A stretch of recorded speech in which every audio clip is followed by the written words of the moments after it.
Sorgeix fa 7 anys. Jo treballava en un centre que hi havia una zona en la qual es treballen amb nens amb autisme. Jo vaig entrar allà primer com a monitor, després em vaig fer càrrec d'aquesta àrea, i em vaig donar compte de que es feien fer les mateixes coses sigués el grau que sigués. I això vaig veure que no era en absolut efectiu.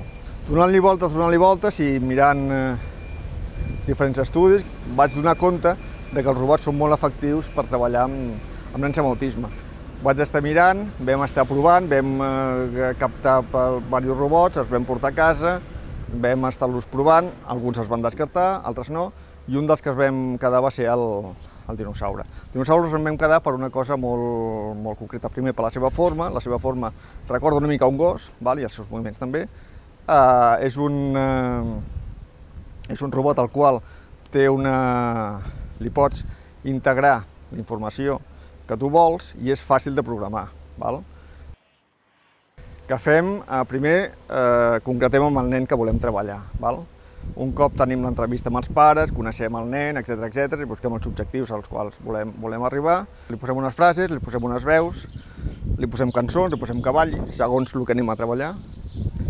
I descarreguem aquest programa, el passem amb una mini SD, al qual el posem dins del dinosaure. Veus que li agrada això? Per exemple, si estem treballant el que són les emocions i li ensenyem les emocions, doncs fem que el dinosaure parli i es queixi si el nen li dona un cop.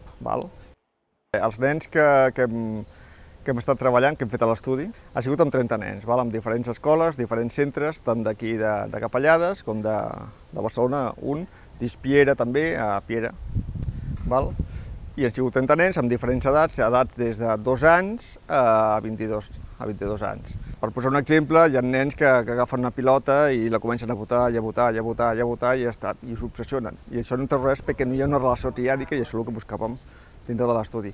Doncs amb aquests nens, un 80% va haver-hi una interacció triàdica, és a dir, un 80% de nens, la duració de la interacció triàdica entre el robot i el terapeuta o l'observador, en aquest cas, sempre algú de la família o un professional, va ser amb una mitja entre mitja hora i 1 hora i mitja. Bé, va haver-hi un nen, que és el que es pot veure en el vídeo, que vam tenir que canviar la bateria perquè ens va gastar la bateria fins i tot del dinosaure. Amb 2 fases. La primera fase, per veure la diferència, és agafar el nen i que jugui amb qualsevol joguina que se li mostri que ell vulgui.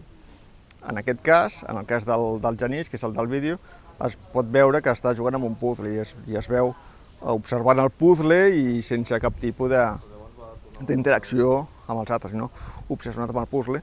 I quan es veu amb el dinosaure, veus que somriu, veus que hi ha una interacció, que se li demanen coses i ell les fa, és una interacció molt més oberta. Finançament és el finançament de les nostres butxaques, realment. El finançament no hem buscat finançament a diferents àrees, universitats, Generalitat, però no hem pogut arribar. No és una cosa que ara en aquests moments ens obsessioni.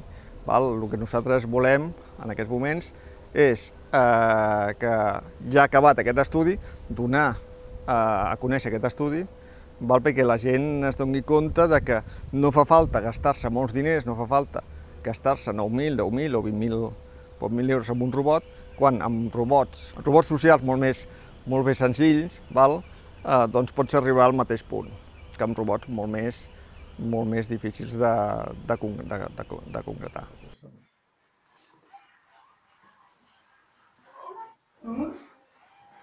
Digue-li una cosa.